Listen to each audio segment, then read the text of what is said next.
7 amalan yang menjadi cahaya penerang di alam kubur. Yang pertama adalah al-imanu billah, beriman kepada Allah, beribadah kepada Allah, mengisahkan mentauhidkannya dan tidak melakukan kesyirikan. Kemudian yang kedua adalah iqamati sholat, mendirikan sholat. Nah, untuk kita bukan nggak sholatnya, tapi ayo perhatikan sholat kita bener nggak. Coba perhatikan surat Maryam, surat 19 ayat 59. A'udzubillahi minasyaitonirrajim.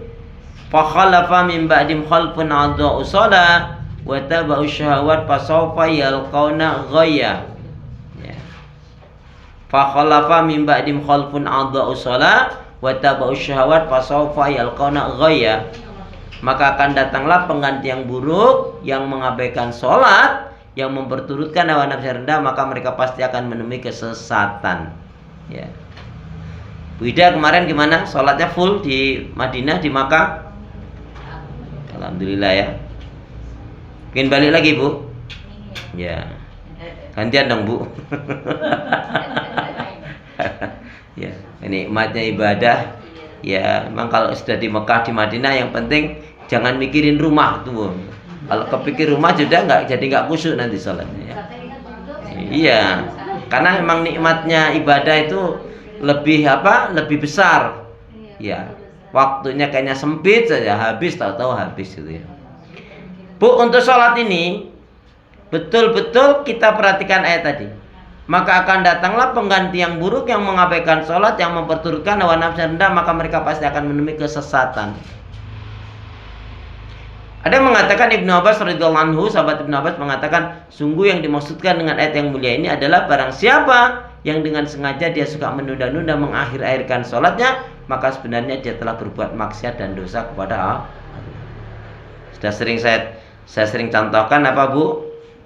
Sudah tahu 5-10 menit lagi adzan, tapi malah goreng-goreng, mau pas mepes, nyuci, nyetrika-nyetriki. Ya udah, ya. Mesti sholatmu gak akan berantakan kalau begitu. Nah, untuk kita menyadari saja, sholat itu kan panggilan yang pertama, panggilan dari Allah kan. Jadi mengedepankan. Jadi ketika itu ada sahabat-sahabat ngobrol-ngobrol, Allahu Akbar, Allahu Akbar, masih aja asik ngobrol. Maka Rasulullah mendekati kemudian membacakan surat Al-Hadid. Coba diulangi surat Al-Hadid. Kalau tadi kan surat Maryam. Surat Al-Hadid, surat yang ke-57 ayat yang ke-16. Itu teguran bagi orang-orang yang sudah waktu sholat tapi tidak menyegerakan sholat, malah ngobrol-ngobrol. Siapa ya?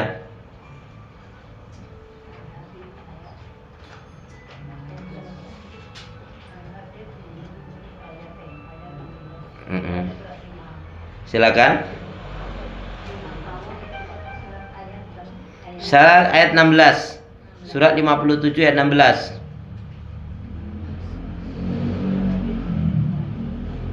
Ya, silakan siapa nak membaca?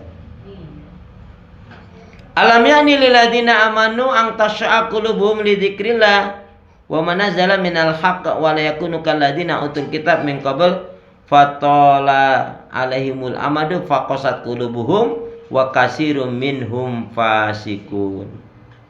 Apakah belum waktunya? Apakah belum saatnya bagi orang-orang yang menyatakan dirinya beriman itu untuk tunduk khusyuk, artinya mengingat Allah.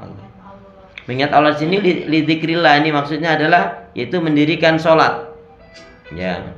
Dan Ibu tahu sholat yang hendaknya betul-betul kita perhatikan, terutama sholat duhur, asar, maghrib, isya dan subuh. Ya.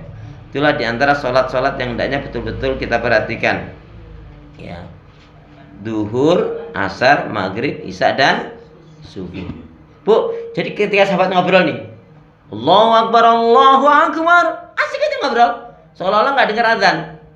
Maka Rasulullah mendekati kemudian membacakan ayat ini. Ada yang mengatakan demikian. Surat ini Al-Hadid tadi. Apakah belum waktunya? Apakah belum saatnya bagi orang-orang yang menyatakan dirinya beriman itu untuk tunduk khusyuk, artinya mengingat Allah. Maksudnya mendirikan sholat.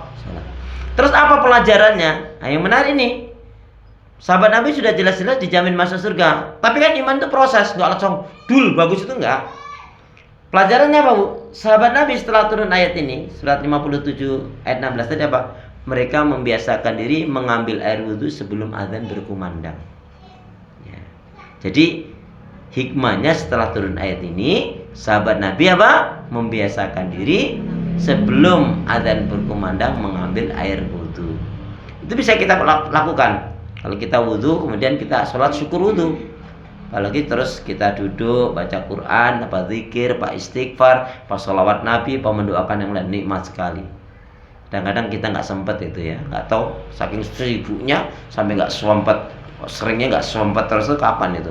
Kenapa? Susah, sulit ya kapan itu ya? Itu ya. Jadi yang kedua adalah sholat. Yang ketiga, amalan yang menjadi penerang, satu tadi adalah beriman kepada Allah, mentauhidkannya, tidak beribadah kepada Allah, mengesahkan memutihkan, tidak syirik. Yang kedua adalah mendirikan salat. Yang ketiga, birrul walidain, berbakti kepada orang tua. Bu, ngeri loh Bu, perhatikan.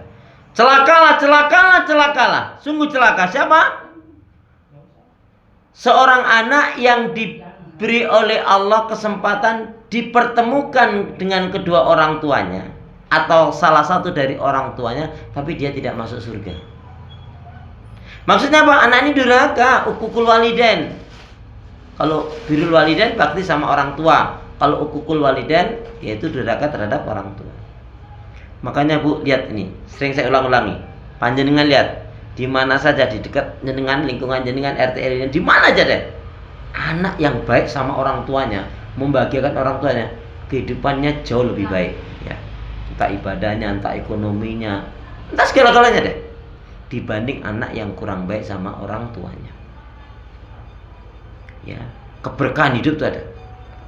Tapi itu Ustaz, ada Ustaz tetangga saya itu kok dia nggak baik sama orang tuanya, kok